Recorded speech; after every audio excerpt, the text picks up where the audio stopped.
margin of error race between Harris and Trump as 2024 election enters final stretch. Drop the news. This is Buzztown times. The 2024 election season is reaching its crescendo.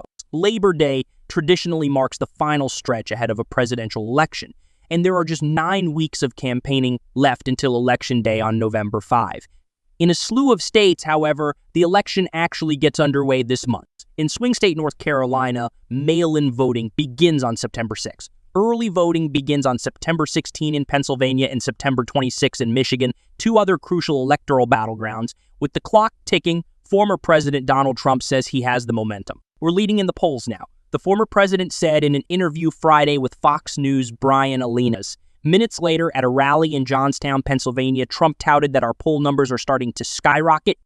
Democratic nominee Vice President Kamala Harris is urging her supporters to not pay too much attention to the polls because we are running as the underdog. Harris, at a rally in Savannah, Georgia, late last week, pointed to her showdown with Trump and said, "We have some hard work ahead of us." Most of the latest national surveys show Harris with a slight single-digit edge over Trump. But the presidential election is not a national popular vote contest. It is a battle for the individual states and their electoral votes. The latest surveys in the 7 battleground states that decided the 2020 election between Trump and President Biden and will likely determine the outcome of the 2024 showdown indicate a margin of error race. Among those polls are a batch from Fox News that made headlines last week.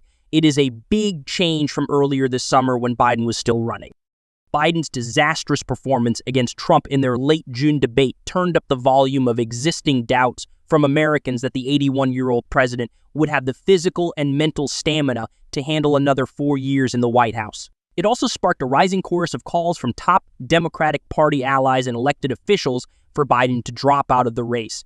National and battleground state polls conducted in July indicated Trump had opened up a small but significant lead over Biden. The president dropped his re-election bid on July 21 and endorsed his vice president, and Democrats immediately coalesced around Harris, who quickly enjoyed a boost in her poll numbers and in fundraising. Still, pollsters and political analysts stress that the Harris-Trump contest remains a coin flip at this point.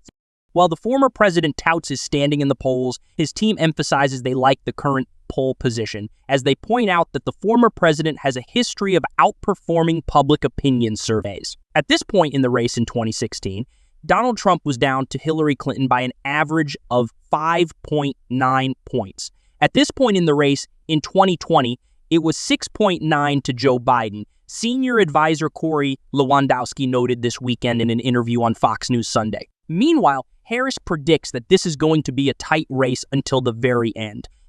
Follow Buzztown Times because we keep you updated